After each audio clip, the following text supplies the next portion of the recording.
में आपका हार्दिक स्वागत है। आज हम भारत की राजधानी दिल्ली के अंदर हम बात कर रहे हैं मंडौली से महामानव बौद्ध विहार। आज बहुत अच्छा प्रोग्राम है और आज पूरी साल जिन लोगों ने अच्छा काम किया, धर्म प्रचार किया, आज यहाँ कुछ पुरस्कार वितरण भी होगा।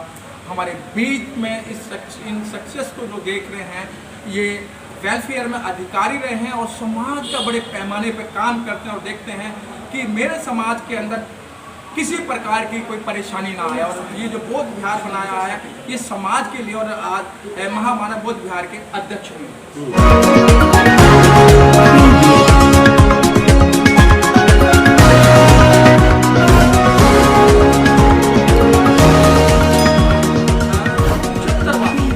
अमृत उत्सव मनाया जा रहा है, बड़े पैमाने पर तिरंगों की बिक्री की जा रही है। और एक समय ये था कि तिरंगा बहुत ही महत्वपूर्ण भारत का राष्ट्रीय ध्वज था और आज की खरीद फरोख्त हो रही है। मैं ये बात इसलिए कह रहा हूँ, मैं इंटरव्यू करने गया था, लोग इंटरव्यू ले रहा हूँ, तो आज गांव-गांव में तिरंगे को बेचा जा रहा है। तो क्या लगता है सर, आज ये बहुजन समाज आज़ाद है?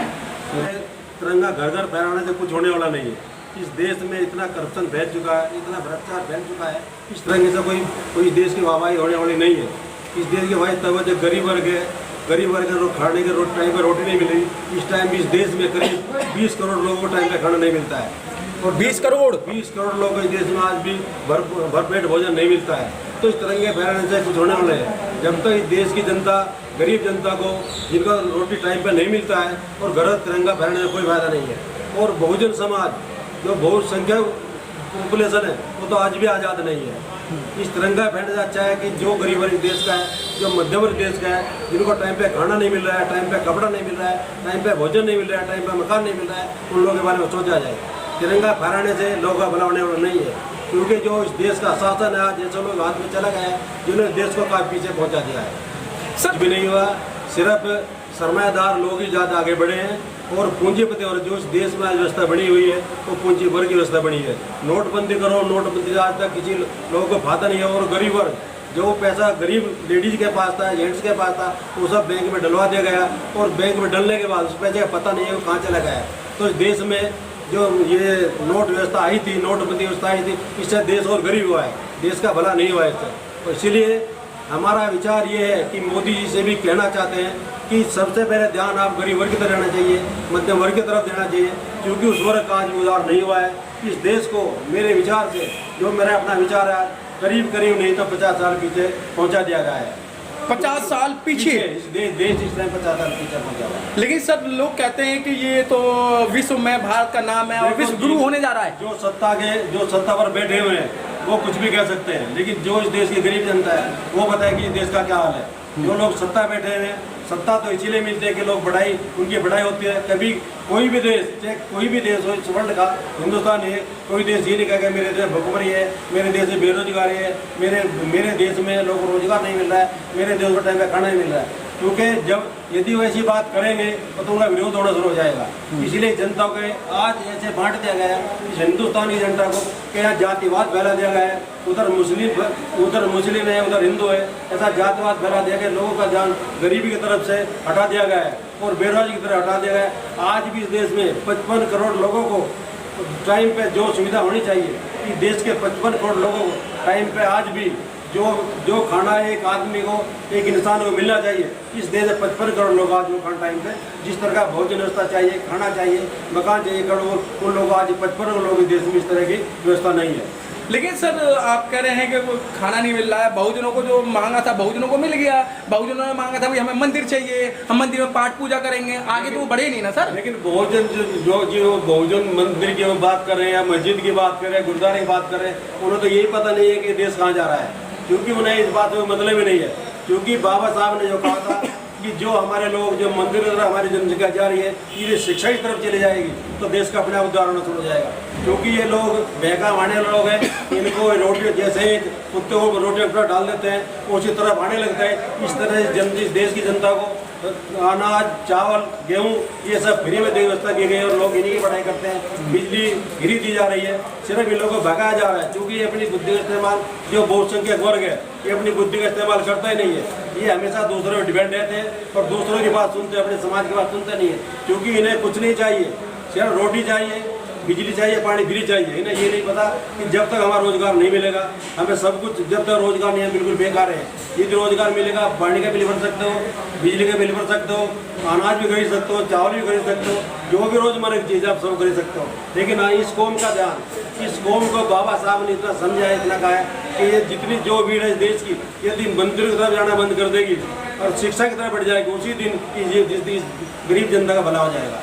लेकिन सर ओम प्रकाश जी, आपने बहुत अच्छी बात कही कि शिक्षा से भला होगा, लेकिन आज बाबा साहब को बहुजनिक के सिवाय जो जिसे आप मनुवाद कहते हैं, ब्राह्मणवाद कहते हैं, उन्होंने अच्छा पढ़ा है।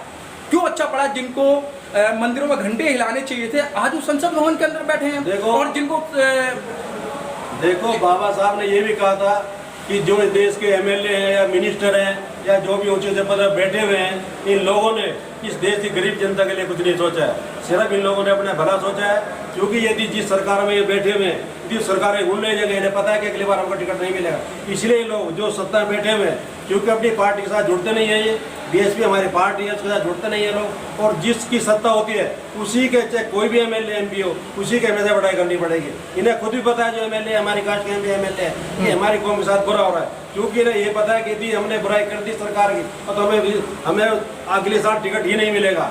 इसलिए बाबा साहब ने कहा है कि जो ये पढ़ा लिखा वर्ग है, या जो मिनिस्टर बने बैठे हैं, एमएलए बने बैठे हैं, या जितने उच्च वर्ग है, इन्होंने हमारे पूरे समाज को धोखा दिया है। क्योंकि बाबा साहब ने जब एक बार कॉन्फ्रेंस की थी, लोनी तिनको उसमें साथ थे, तो बाबा साहब ने लोनी को कहा था कि मेरे लोगों के लिए आपने क्या सोचा है। कहा आपने अलीगढ़ विश्वविद्यालय के लिए आप 1 लाख रुपए देते हो, मुस्लिम विद्यालय के, हिंदू मुस्लिम में आप 1 करोड़ रुपया देते हो, लेकिन हमारे समाज के लिए क्या सोचा।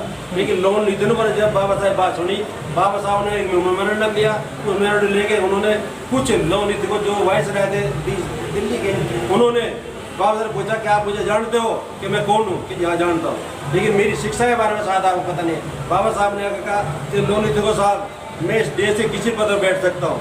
और उसी टाइम बाबा साहब ने 13 लोगों को लोन निधि को द्वारा जो वायसराय दिल्ली के थे बाहर विदेश भिजवाया, लेकिन पढ़े लिखे वर्ग नहीं, जो बाबा साहब ने बाहर विदेश पढ़ने गए उसी को अपने धोखा दिया है। तो बाबा साहब ने इसलिए कहा था कि मेरा पढ़ा लिखा वर्ग, मेरे मिनिस्टर, मेरे एमएलए, यही मेरे समाज को धोखा दे रहे हैं, ये सुधर जाए तो हमारे को समाज सुधार हो सकता है। लेकिन सर एक चीज और देखने में आया है, जिनकी आप बात कर रहे हैं, ये विदेशों में जाते हैं तो भगवान गौतम बुद्ध की स्टेच्यू को गिफ्ट में देते हैं और कहते हैं कि हम बौद्ध देश से आए हैं, और जब इंडिया के अंदर आते हैं उन्हीं बौद्धों को, उन्हीं बहुजन लोगों को मारा पीटा काटा जाता है, उनकी बहन बेटियों के साथ में जो अत्याचार किए जाते हैं। बाहर देश में किसी को पता नहीं हिंदुस्तान में गरीब अत्याचार होता है, और मोदी या वित्त मंत्री या विदेश मंत्री जो भी बाहर घूमने ले जाते हैं, क्योंकि बाहर देश में ऐड मिलती है, यदि वहाँ भगवान बुद्ध की या हमारे जो धर्म बाबा साहब की है वो पढ़ाई नहीं करेंगे या उनका सम्मान नहीं करेंगे तो इनकी हो सकता है बंद हो जाए। तो ये पैसा लेने के लिए बाहर देशों से पैसा लेने के लिए ये बाहर जाकर भगवान बुद्ध की पढ़ाई करते हैं, कहते हैं हमारे देश में भगवान का धर्म फैला हुआ है, और यहाँ आने के बाद ये उसी हिंदू तरफ की ओर झुक जाते हैं। और कोई भी मीडिया इस बात को बाहर नहीं पहुँचाता कि मोदी हमारे देश में आता है तो भगवान बुद्ध की बात ही नहीं करता है, और बाहर जाते हैं तो तथागत की भगवान बुद्ध की बात करते हैं, क्योंकि मीडिया सब बिका हुआ है, सब मीडिया इनके हाथ में है।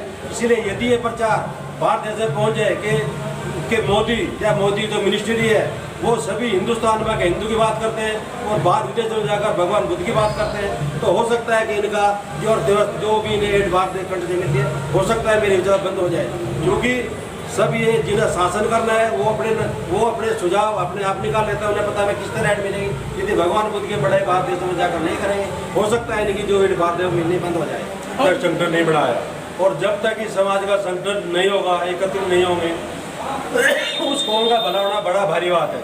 आप किसी भी कास्ट को देख लो, हिंदू मुस्लिम को देख लो, क्रिश्चियन को देख लो, ईसाई को देख लो, सिख को देख लो, उनके संगठन इतने बड़े हैं, उनके संगठन इतना बड़ा है कि वो जो भी आंदोलन करते हैं, जो भी क्रांतिकारी आंदोलन करते हैं, उसमें सफल हो जाते हैं। लेकिन हमारे समाज का कोई भी इतना बड़ा संगठन नहीं है जिससे 1 लाख लोग इकट्ठा हो जाए और अपनी मांगों को इकट्ठा होकर रखें और उसके लिए बहुत बड़ा आंदोलन करें। इस समाज में जो एकता की बहुत बड़ी कमी है, जिस दिन इस समाज में एकता आ जाएगी, हो सकता है हमारे समाज का उद्धारण शुरू हो जाए। जैसे किसान आंदोलन किया, जितना बड़ा आंदोलन किसानों ने किया, जितना बड़ा आंदोलन ये कौन करते, हो सकता है जो भी हमारी मांगे हैं, जितनी बाबा साहब ने हमारे लिए सुविधाओं की बात की, हो सकता है वही सुविधाएं पूरी हो जाए। संस्था बनाई थी 1956 में, 1955 में बाबा साहब संस्था भारतीय बौद्ध महासभा जो पूरे देश के लिए बनाई गई थी, और उस भारत बौद्ध में आज भी इतने टुकड़े लोगों ने कर दिए हैं।